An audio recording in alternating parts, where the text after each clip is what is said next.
The council chamber on Zenthar Prime was the most powerful room in the known galaxy. 3 thrones sat at the center, each one holding a ruler of an empire that controlled thousands of worlds. The air smelled of power and fear. Emperor Vakthar of the Vothran hegemony sat on the left throne. His scales were dark red, almost black, and his yellow eyes watched everything with cold calculation. His empire ruled through military might. Thousands of warships enforced his will across 500 star systems. Those who resisted were destroyed. Those who obeyed paid tribute in resources and lives. On the right throne sat Hive Queen Zalara of the Kavalesh corporate dominion. Her insect body gleamed with metallic colors under the lights. Her compound eyes saw only profit and loss. The Kavalesh controlled trade routes and economies. They strangled worlds with debt and made species dependent on their goods. Resistance meant economic collapse and starvation. In the center sat High Crystalline Surath of the Sithari theocracy. His body was made of living crystal that glowed with inner light. He spoke for what his people called the divine pattern. The Sithari conquered through faith, forcing other species to abandon their cultures and religions. Those who refused were labeled heretics and eliminated. These 3 empires had ruled the galaxy for 3,000 years. Smaller species survived by paying tribute, giving up their freedom, and sending their children to serve in empire armies. No one had successfully challenged them in living memory. Today, however, something unusual was happening. Ambassador Jiwoo Park stood before the 3 thrones. She was human. From a species the empires had discovered only 6 months ago. She wore a simple black suit and stood with quiet confidence. Behind her, holographic displays showed images of Earth and its colonies. "The human request is absurd," Emperor Vakthar hissed. His forked tongue flickered between his teeth. "You want full council membership? Your species controls only 12 worlds. You have a fleet of barely 200 ships. We command thousands." Jiwoo did not flinch. "We seek membership to participate in galactic governance. We believe the current system is unjust." Queen Zalara's mandibles clicked with amusement. "Unjust?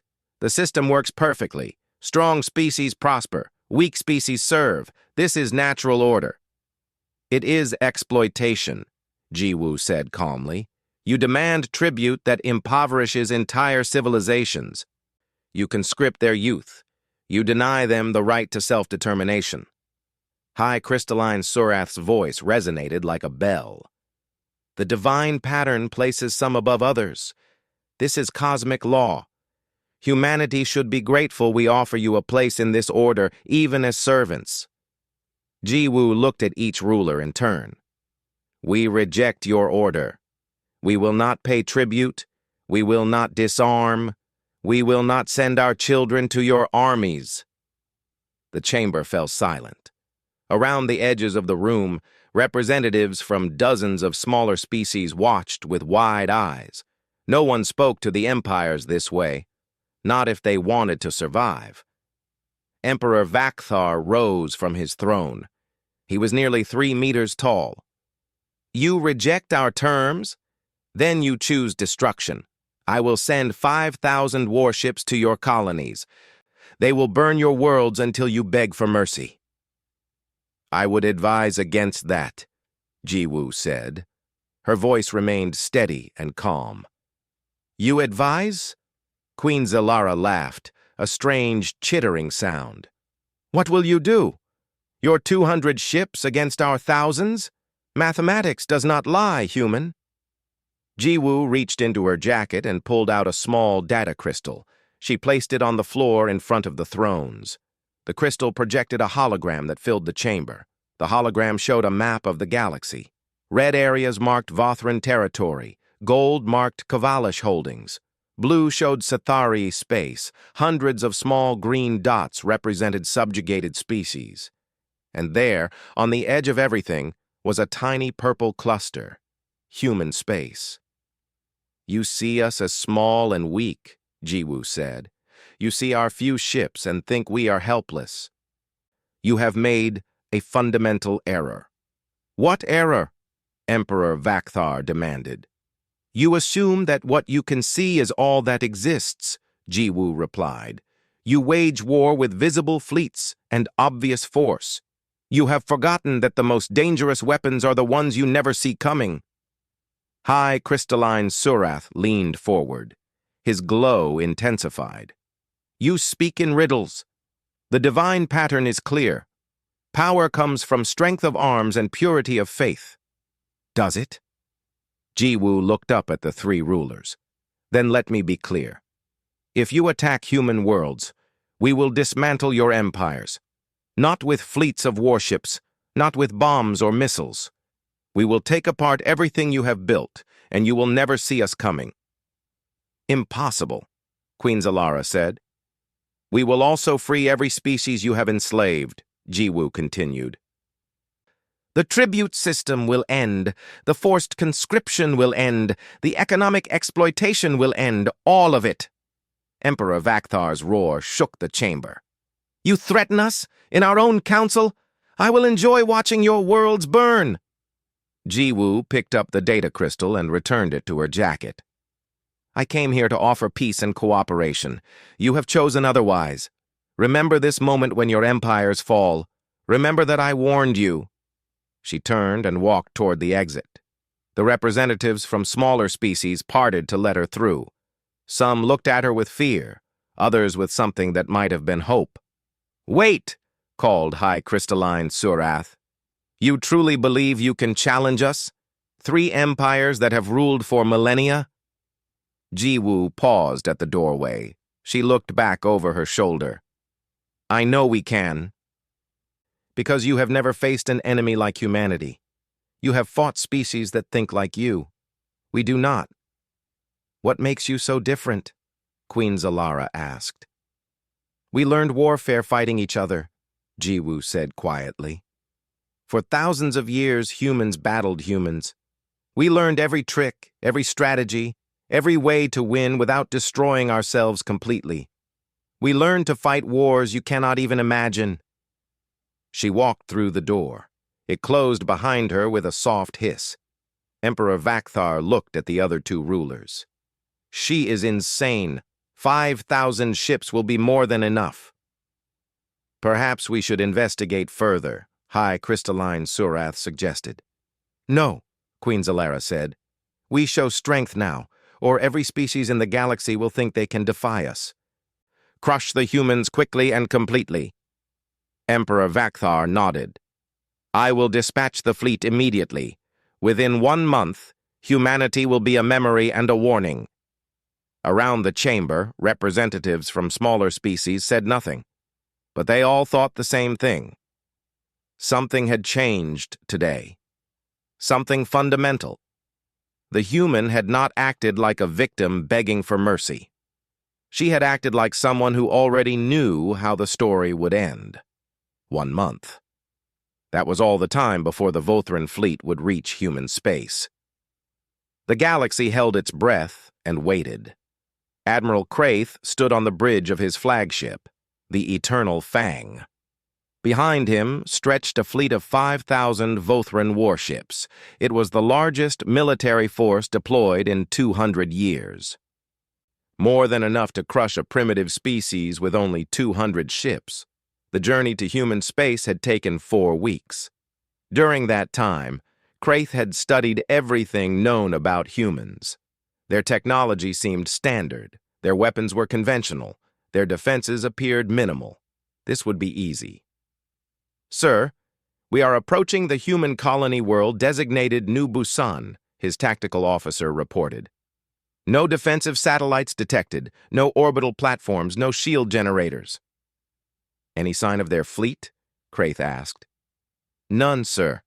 Sensors show the colony is completely undefended. Kraith felt a moment of unease. This seemed too easy. Why would the humans leave a colony world completely exposed? Perhaps they had evacuated, or perhaps they were simply foolish.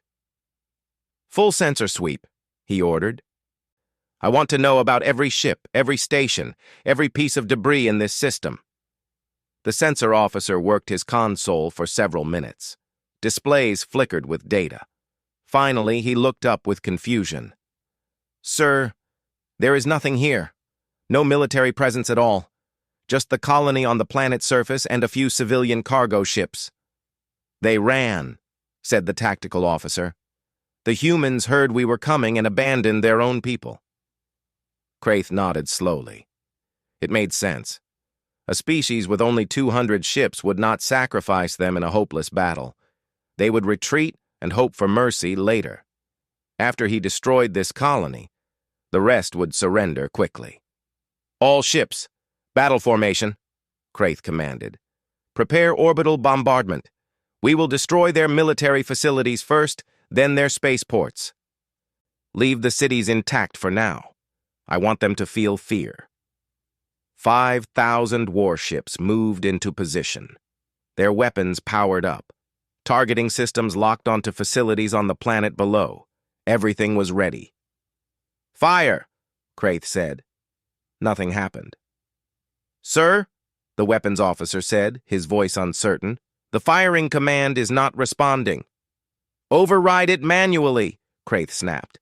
"I am trying, sir, but the system is not accepting my input. It is as if—" The lights on the bridge flickered. Then the main display went dark. Then the navigation console shut down. "What is happening?" Kraith demanded. "Unknown, sir," the systems officer replied. His claws moved frantically over his controls. "I am losing access to ship functions. Communications are down. Life support is fluctuating. Navigation has stopped responding." "This is sabotage," Kraith said. "Someone is aboard my ship. Security teams, sweep all decks. Find the intruders." But before security could respond, the communications console suddenly activated on its own. A human face appeared on the screen. It was a young woman with dark hair and calm eyes. "Good morning, Admiral Kraith," she said in perfect Vothran language. "My name is Sujin Kim. I am a cyber warfare specialist with the Human Defense Forces. I am not aboard your ship. I am aboard all your ships." "Impossible," Kraith hissed. "Our security systems are impenetrable." "Are they?" Sujin smiled slightly. "Admiral, your security was designed to stop physical intruders and conventional attacks. It was never designed to stop us. You see, humanity has spent centuries fighting each other with digital weapons. Our computers attacked each other's computers. Our artificial intelligences battled each other's intelligences. We evolved defenses against threats you cannot even imagine." Around the bridge, more systems failed. Environmental controls stopped working. The engines went offline. Backup power did not engage. "What are you doing to my ship?" Kraith demanded. "I am taking control of it," Sujin replied simply. "Actually, I took control of it 3 days ago when you entered the outer sensor range of this system. I have been inside your system since then, learning how they work. Your firewalls are like paper walls to my intrusion programs. Your security is centuries behind ours." "You lie," Kraith said, but his voice lacked conviction. His ship was dying around him, and he could do nothing to stop it. "Let me demonstrate," Sujin said. The life support systems shut down completely. The air stopped circulating. The temperature began to drop. After 10 seconds, everything came back online. "I can kill every member of your crew whenever I choose, but I will not. Humanity does not wage war against soldiers who cannot fight back." Kraith looked at his crew. They all stared at their useless controls with growing fear. "What do you want?" "I want you to understand something," Sujin said. "You came here with 5,000 ships to destroy a colony of innocent people. You did not offer terms. You did not seek negotiation. You came to commit murder on a massive scale." "This is war," Kraith growled. "No," Sujin said. "War is between armies. You came to massacre civilians." "There is a difference." Throughout the fleet, the same scene was repeating. On every ship, human faces appeared on screens. Different faces, different names, but the same message. The Vothran warships were no longer under Vothran control. "What are you going to do with us?" Kraith asked quietly. "I am going to let you live," Sujin replied. "All of you. Every crew member on every ship will be evacuated to your life pods. The pods will be programmed to return you to Vothran space. Your ships will be left here, dead in space, as a reminder." "A reminder of what?" "That humanity fights differently than you," Sujin said. "We do not need to see our enemies to defeat them. We do not need to destroy ships or kill soldiers. We can take apart your military from the inside, and you will never know we are there until it is too late." Kraith felt something he had not felt in decades. Fear. Real fear. His entire fleet was helpless. Thousands of the most advanced warships in the galaxy, and they could not fire a single shot. They could not even control their own systems. "Evacuation procedures are beginning now," Sujin said. "Your life pods will launch automatically. Do not resist. Any attempt to regain control will result in immediate systems failure." Throughout the flagship, alarms began to sound. Emergency lights activated. Crew members looked at each other in confusion and terror. They were being forced to abandon ship, but there had been no battle, no damage, no enemy to fight. "This is not over," Kraith said to the screen. "The Empire will send more fleets. Larger fleets." "Then we will stop those too," Sujin replied. "And Admiral, tell your Emperor something for me. Tell him that Ambassador Park was right. Tell him that humanity's weapons are the ones you never see coming. Tell him we can dismantle his entire military without firing a shot, without destroying a single ship, without killing a single soldier, and tell him we are just getting started." The screen went dark. The evacuation systems activated fully. Kraith and his crew were herded by their own ship's protocols into life pods. Within an hour, 5,000 warships floated empty in space. Not one had fired its weapons. Not one had been destroyed. They simply stopped working. On New Busan, the colonists looked up at the sky. They had known the fleet was coming. They had prepared to evacuate. But now they watched as the enemy fleet hung motionless in orbit, defeated without a battle. Across the galaxy, other empires watched through long-range sensors and spy satellites. They saw 5,000 warships enter a system. They saw those warships simply stop. They saw life pods streaming away like frightened fish. They saw that not a single human ship had appeared. Not one shot had been fired. And they began to understand that something new had entered the galaxy. Something that fought in ways they did not comprehend. Hive Queen Zalara watched the reports from Vothran space with growing concern. 5,000 warships defeated without combat. An entire fleet neutralized by an enemy that never appeared. This changed everything, but the Kavalish corporate dominion did not rely on military force. They had built their empire on economics, trade, and financial control. Military power could be countered. Money, however, was universal. Every species needed resources, trade, and credit. The Kavalesh controlled all of it. "Summon the Economic Council," Zalara ordered. Her mandibles clicked with determination. "We will crush the humans without firing a shot. They defeated Vothran weapons. Let them try to defeat Kavalesh commerce." Within hours, the Economic Council gathered in the Grand Trading Hall. Hundreds of Kavalesh financial experts filled the chamber. They controlled banks, trade routes, commodity markets, and currency exchanges across 400 star systems. "The human threat is economic in nature," Zalara announced. "They have disrupted the balance of power. If we do not act, other species may see them as an alternative to our system. We will isolate humanity completely, freeze their assets, ban their trade, blockade their commerce. Within months, they will collapse from economic starvation." The council members clicked their agreement. Orders went out immediately. Every Kavalesh bank froze human accounts. Every trading post banned human goods. Every market rejected human currency. The vast economic machine of the Dominion turned against one small species. The response was swift and brutal. Human traders found themselves unable to do business anywhere in Kavalesh space. Human ships were denied docking rights.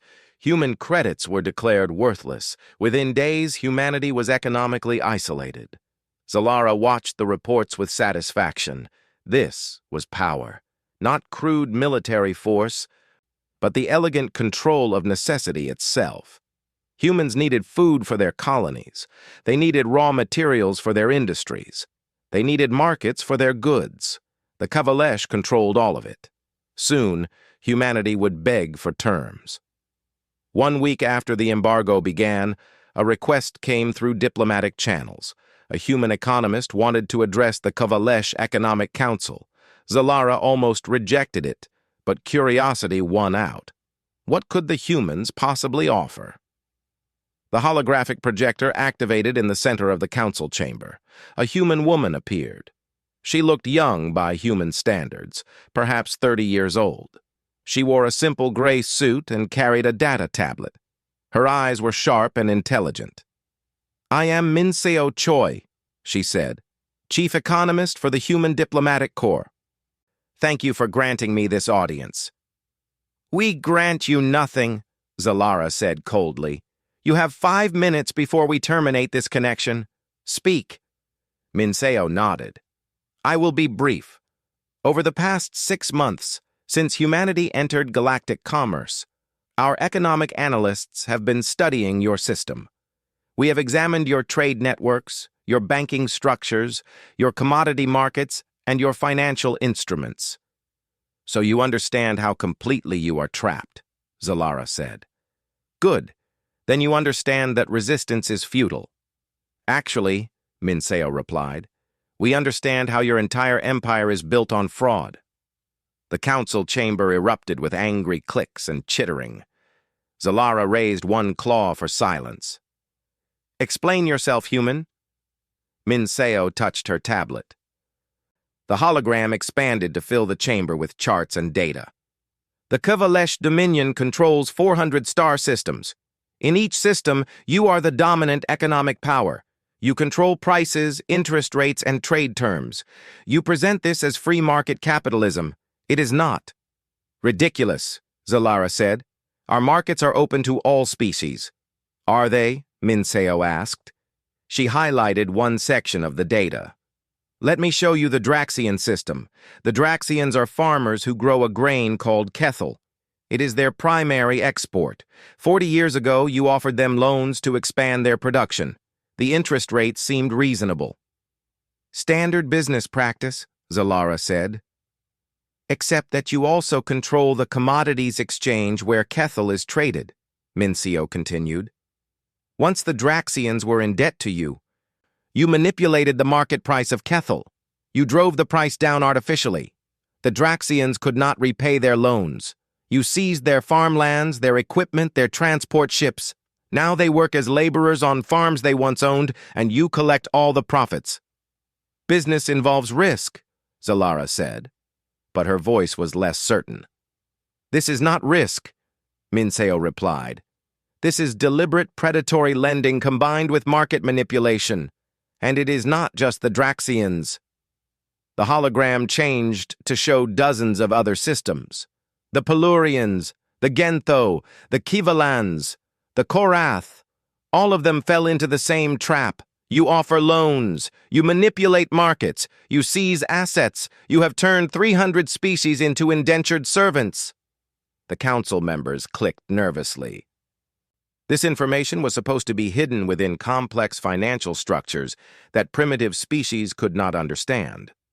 How had the humans unraveled it all?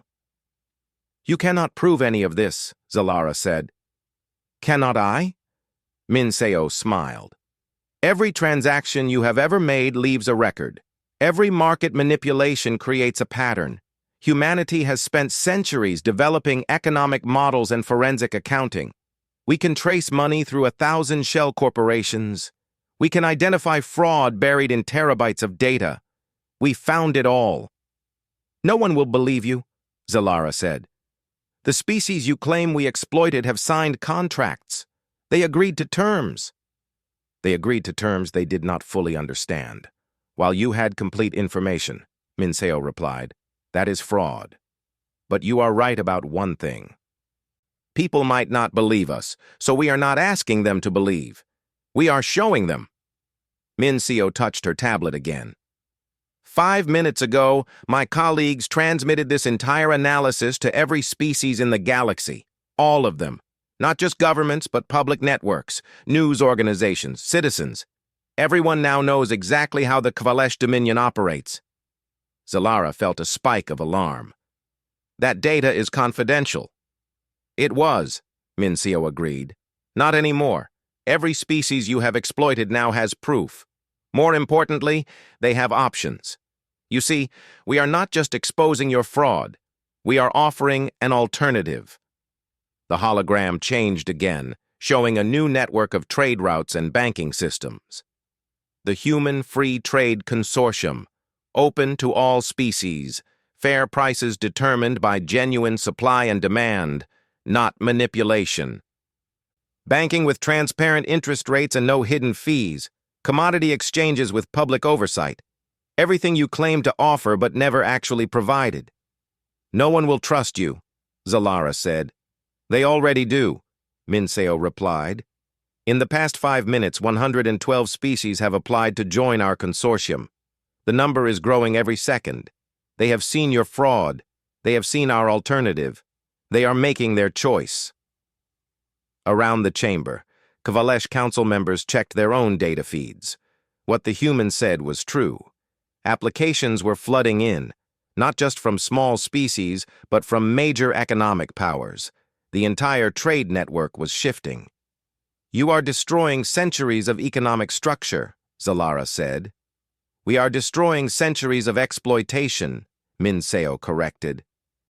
Your empire was built on lies and theft. We simply revealed the truth. The rest is just market forces at work. Genuine market forces, not the manipulated version you presented. Zalara watched her displays as the numbers cascaded. Trade agreements were being canceled.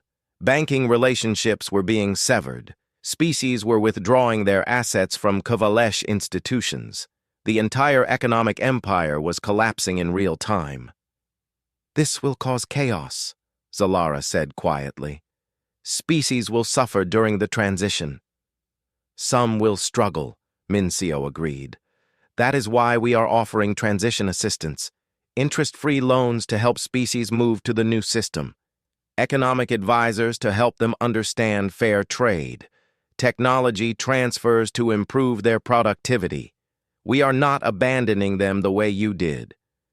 We are helping them build genuine prosperity. Why?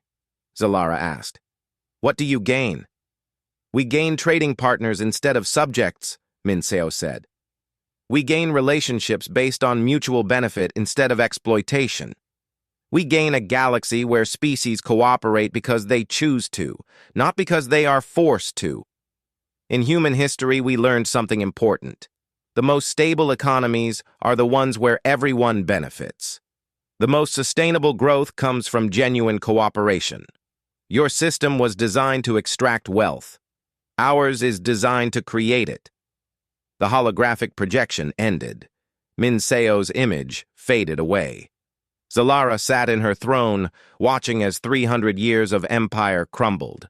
Not from military conquest, not from revolution, from transparency and choice. Within days, the Kvalesh economic system collapsed. Their currency became worthless as species abandoned it for human-backed alternatives. Their banks failed as clients withdrew funds. Their trading posts closed as merchants joined the human consortium. An empire built on controlling information and hiding truth could not survive in a galaxy where the truth was now public. And through it all, humanity never fired a shot, never seized an asset, never used force. They simply offered something better and let people choose. High crystalline Surath watched as 2 empires fell without a single human warship appearing. The Vothran military lay in ruins. The Kavalesh economy had collapsed. Both had been defeated by methods that seemed almost like magic. Invisible cyber attacks, economic transparency, truth used as a weapon.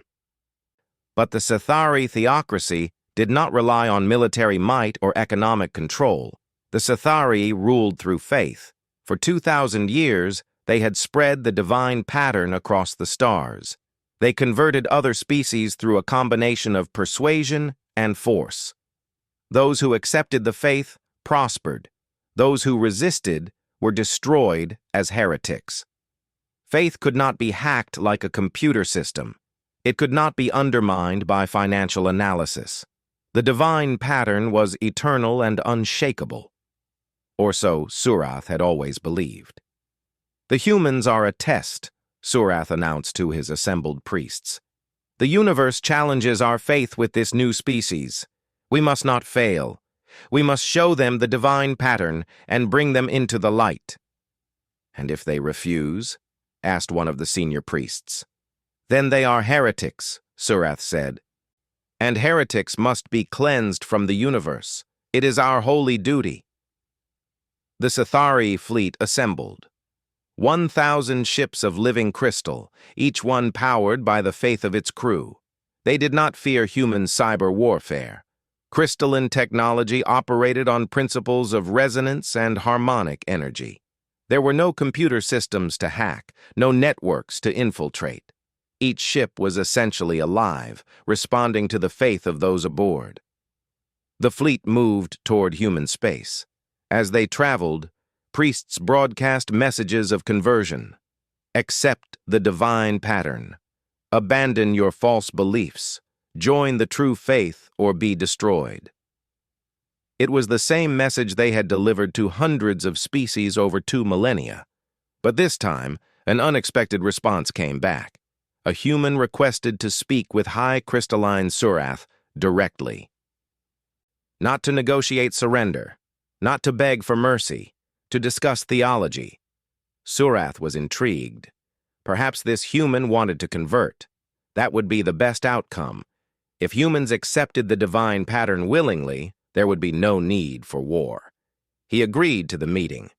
The hologram activated aboard Surath's flagship. A human woman appeared. She wore robes of simple white cloth and stood with quiet dignity. Her hair was pulled back, and her eyes held a depth that surprised Surath. "I am Kyung-hee Lee," she said, "High Prophet of the Human Interfaith Council. Thank you for speaking with me." "High Prophet?" Surath said. His crystalline form resonated with curiosity. "Humans have prophets." "Many of them," Kyung-hee replied. "Humanity has thousands of religions and spiritual traditions. We have prophets, teachers, mystics, and guides from countless faiths. I am called High Prophet not because I am above others, but because I help coordinate understanding between different beliefs." "Then you understand faith," Surath said. "Good. I will explain the divine pattern to you. It is the one true path. All other beliefs are shadows and errors." "May I ask you something first?" Kyung-hee said gently. "You say the divine pattern is the one true path. How do you know this?" "It was revealed to our ancestors 2,000 years ago," Surath replied. "The universe itself spoke to them, showing them the harmonic structure of reality. Everything vibrates in patterns. Those patterns are divine. To align with them is to achieve truth." "That is beautiful," Kyung-hee said, "and I do not doubt that your ancestors experienced something profound. But let me share something with you." She touched a control, and the hologram expanded. Images filled the space. "This is a Buddhist monk meditating in the mountains of earth. This is a Sufi mystic dancing in prayer. This is a Christian nun in silent contemplation. This is a Hindu priest at dawn ceremony.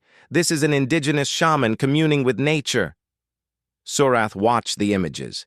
Each showed a different human, from a different culture, engaged in different practices. Yet there was something similar in all of them, a quality of devotion, of seeking something beyond themselves. Humanity has sought the divine for as long as we have existed, Kyung-hee continued. Different cultures found different paths, different methods, different names for the truth they discovered. But all of them found something real. But the divine pattern is not merely a path, Surath said. It is the ultimate reality, the structure of the universe itself. Perhaps, Kyung-hee said, or perhaps what your ancestors discovered was one face of a truth too vast for any single perspective to encompass completely. That is heresy, Surath said, but his tone was uncertain. Is it? Kyung-hee asked. Tell me, High Crystalline Surath, have you ever wondered why the divine pattern requires you to conquer other species? If your faith is true, should it not stand on its own merits? Why must you force others to accept it? We do not force, Surath said. We offer truth. Those who reject truth must be removed so they do not corrupt others. But that is force, Kyung-hee said gently. You give people only two choices. Convert or die. That is not offering truth. That is threatening people into compliance. True faith does not fear other beliefs. True faith welcomes questions and grows stronger through dialogue. The hologram changed again. Now it showed species that the Scytharii had conquered, their temples destroyed, their sacred texts burned, their spiritual leaders executed, all in the name of the divine pattern. Look at what you have done, Kyung-hee said. These species had their own connections to the divine, their own sacred wisdom, their own truths. You destroyed all of it, not because it was false, but because it was different. Surath felt something he had not felt in centuries. Doubt. They were heretics. The divine pattern demands purity. Does it? Kyung-hee asked. Or does your interpretation of the divine pattern demand purity? There is a difference. You speak in riddles. Then let me be clear, Kyung-hee said. I propose a different kind of meeting, not a debate about whose faith is true, but an exchange. Let me introduce you to the species you have conquered. Let them share their beliefs with you, not as heretics to be judged, but as fellow seekers of truth to be heard. Will you do this? Why would I do this? Surath asked.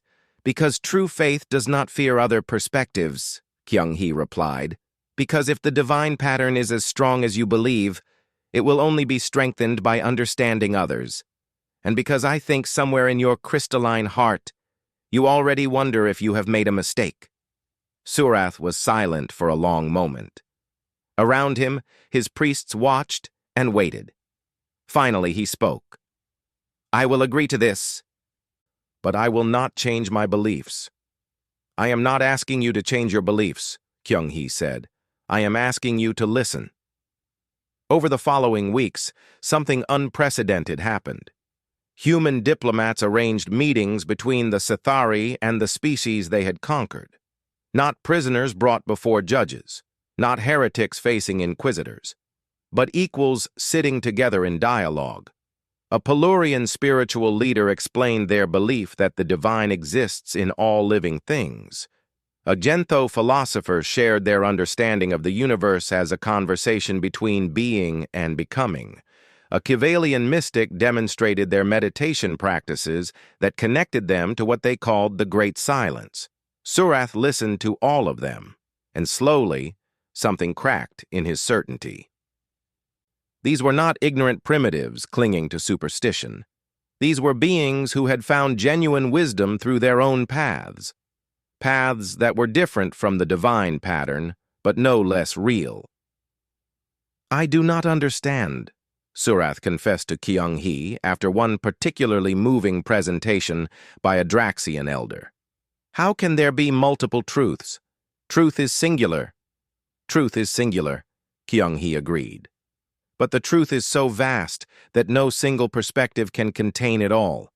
Imagine a mountain.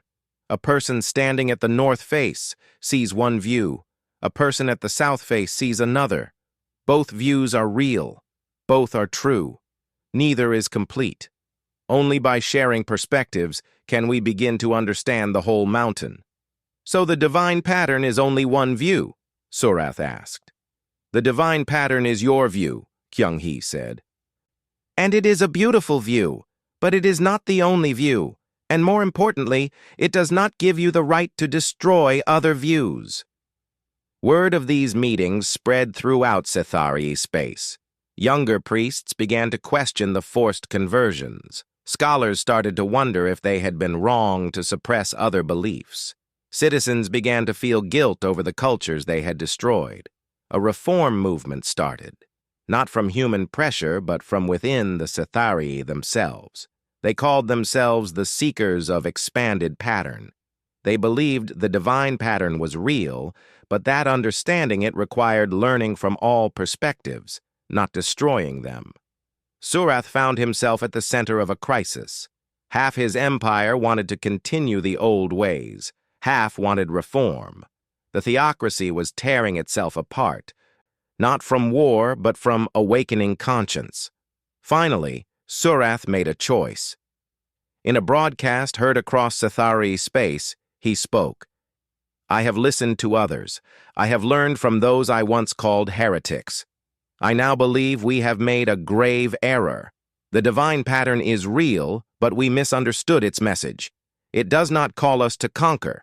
It calls us to learn. It calls us to grow. It calls us to understand that the divine speaks to all beings, not just to us. The theocracy fractured. But from the fracture came something new.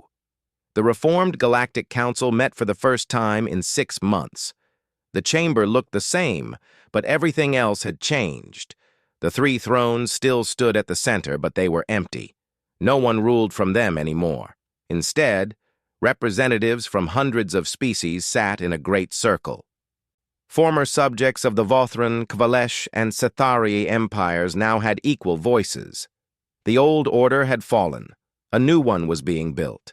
Ambassador Dae-Jung Kang stood at the center of the circle. He was human, like Ambassador Ji-Woo Park, who had stood in this same place 6 months ago and delivered her warning. But where Ji-Woo had been firm and direct, Dae-Jung appeared relaxed and friendly. He smiled at the assembled species. Thank you all for coming, he said. I know many of you have questions. The past 6 months have been difficult and confusing. 3 empires collapsed, the galaxy changed, and through it all, humanity seemed to be at the center of everything. Today I want to explain what really happened. A Vothran representative stood. His scales were green, marking him as a reformer who had helped rebuild his species' government into a democracy. Where are your war fleets? We came expecting to see the armada that defeated us, but we see only merchant ships and small diplomatic vessels. That is an excellent question, Dae-Jung said, and it gets to the heart of what I want to explain. You see, there never was a war fleet, not in the way you understand it. Confused murmurs rippled through the chamber. A Kvalesh delegate, one of the few who had embraced economic reform, clicked her mandibles. But you defeated 3 empires. How did you do this without military force? We used a different kind of force, Dae-Jung replied. Let me show you. The holographic display activated. It showed Earth, humanity's homeworld. The view zoomed in to show cities, then buildings, then rooms filled with people working at computers and displays. This is the Human Defense Force, Dae-Jung said, our military. But as you can see, they do not crew warships. They are not soldiers in the traditional sense. They are specialists in other forms of warfare. The display shifted to show different departments. These are our cyber warfare divisions. They can infiltrate and control computer systems more advanced than their own. This is not magic. It is the result of centuries of human history where we fought each other with digital weapons. We built defenses. Then we broke those defenses. Then we built better defenses. We evolved our technology through constant conflict. A Sethari priest stood. His crystal body glowed with curiosity. But cyber warfare alone cannot collapse an economy or change a faith. Correct. Dae-jung agreed. That is why we have other specialists.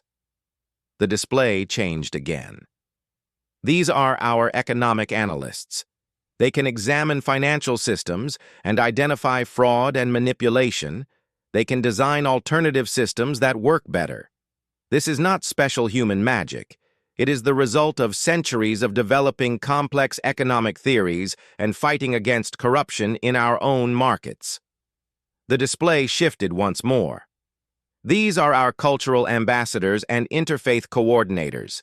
They understand how beliefs work, how to communicate across different worldviews, how to foster dialogue instead of conflict. Again, this comes from our history. Earth has thousands of cultures and religions. We spent centuries fighting over our differences. Eventually, we learned to talk instead. We learned to find common ground. Dae-jung paused and looked around the chamber. You asked about our war fleet. This is our war fleet. Not ships with weapons. People with specialized knowledge.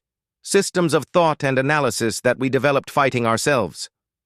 Former Emperor Vakthar stood from his seat. He was no longer an emperor. The Vothran hegemony had dissolved into a federation of democratic systems, but he retained respect as a leader. You make it sound simple, but you brought down 3 ancient empires. We did, Dae-jung acknowledged, but not through conquest. We simply showed people what their empires really were. Admiral Kraith, could you please stand? The former Vothran admiral stood.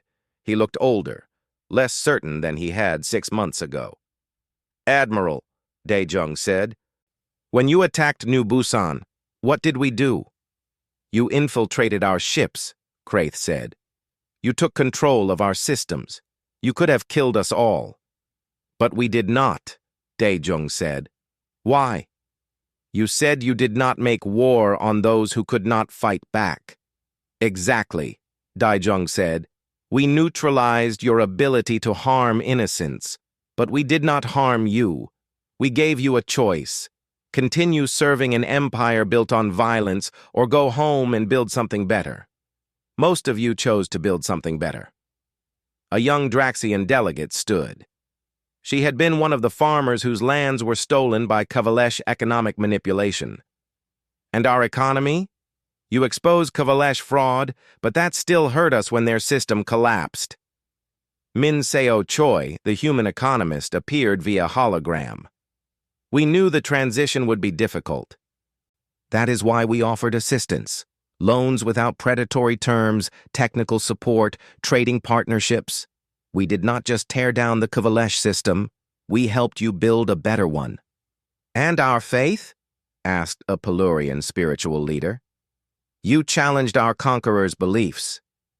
Kyung-hee Lee's hologram appeared beside Min Seo's. We challenged the idea that faith gives you the right to destroy other faiths. We never said the Sithari were wrong to believe in the divine pattern. We said they were wrong to force others to believe it. There is a difference between having faith and using faith as a weapon. Dae-jung nodded. This is what I want you all to understand. Humanity did not conquer you. We did not replace 3 empires with a human empire. We showed people the truth about the systems that controlled them, and then we let them choose. Most chose freedom. But why? Asked a Gentho philosopher. Why did you do this? What do you gain? We gain what every human truly wants, Dae-jung said. Partners instead of subjects. Cooperation instead of domination. A galaxy where species work together because they want to, not because they are forced to. That sounds idealistic, former Hive Queen Zalara said. She too had lost her throne when the Kavalesh economy collapsed. In the real universe, power rules. Does it? Dae-jung asked. Queen Zalara, you had tremendous power. You controlled the economy of 400 star systems. Where is that power now? Zalara did not answer. They both knew the truth. Her empire was gone. Power built on exploitation is fragile, Dae-jung said. It lasts only as long as people do not know they have other choices. Once they know, Once they see alternatives, that power crumbles. We did not destroy your empires with greater power. We destroyed them with truth and choice. You speak of choice, High Crystalline Surath said, but you forced us to face uncomfortable truths. Is that not also a form of power? Yes, Daejung agreed, and that is something I want to address directly. Humanity is not perfect. We are not saints. We used our knowledge as a weapon. We deliberately dismantled your systems. We caused disruption and change. Some would call that an act of war. The chamber fell silent. This was unexpected. Humans admitting their actions were aggressive. We did what we did because we believed it was necessary, Daejung continued. We looked at the galaxy and saw suffering. We saw species enslaved and exploited. We saw people denied basic freedoms. We decided to act. But that decision was ours, not yours. We made it for you. So you admit you are conquerors, Vakthar said. No, Daejung replied. Conquerors take freedom away. We gave it back. But we did make a unilateral decision to intervene in your affairs. That is something we need to discuss. How do we prevent anyone, including humanity, from imposing their will on others? A new voice spoke. It was Jiwoo Park, the ambassador who had started everything. She stood at the edge of the circle. This is why we called this council. Not to rule you, but to work with you. We need a new system, one based on cooperation and mutual respect, one that protects the rights of all species. One that prevents any single species, including humanity, from becoming what the old empires were. The debate lasted for days. Representatives from hundreds of species shared their views. They argued, compromised, and slowly built consensus. The result was a new galactic charter. It guaranteed basic rights for all sentient beings. It prohibited forced tribute, military conscription of subject species, and forced religious conversion. It established mechanisms for trade, dispute resolution, and mutual defense, and crucially, it limited the power of any single species to enforce its will on others. Finally, the vote came. The new charter passed with overwhelming support. The old empires were formally dissolved. The new galactic cooperative was born. As the council adjourned, Daejung stood once more at the center. One last thing, he said. Many of you have asked where our Warfleet is. I want to show you now. The chamber's displays activated. They showed space outside the council station. And there, for the first time, the human fleet appeared. Not 200 ships, thousands of them. They had been hidden in stealth fields, watching and waiting. The assembled species gasped. There were warships of every size, carriers, battleships, cruisers, destroyers. A massive armada that had been there all along, unseen. This is our actual military fleet, Daejung said quietly. We could have used these ships from the beginning. We could have conquered through conventional force. But we chose not to. We chose to win without them. Why show us now? Vakthar asked. Because the galaxy still has threats, Daejung replied. There are species beyond explored space who might see our new cooperative as weak. There are pirates and raiders who will test our resolve. The old empires had the strength to protect people even if they misused that strength. We need to show that the new order can protect people too. So you are still conquerors, someone muttered. No, Jiwoo said firmly. We are guardians. There is a difference. Conquerors take. Guardians protect. These ships will defend any member of the cooperative who is attacked. They will enforce the charter we all agreed to. But they will not conquer. They will not dominate. They will serve. The human fleet remained visible for 1 hour, a demonstration of capability. Then they returned to their hidden positions, not threatening, just present. A reminder that the new order had teeth if needed. Years later, historians would debate what happened during those 6 months. Some called it the Quiet Revolution. Others called it the Human Reformation. A few still called it conquest, though they were a minority. But everyone agreed on one thing. The day humans appeared, the galaxy changed forever. Not because of visible war fleets or obvious force, but because humanity fought differently. They fought with knowledge, truth, and the power of choice. And in doing so, they proved that the most devastating weapons are not the ones you see coming. They are the ones that change minds instead of destroying bodies. The ones that offer hope instead of demanding submission. The old empires fell. A new order rose. And humanity stood at its center, not as rulers, but as the species who showed everyone that there was another way.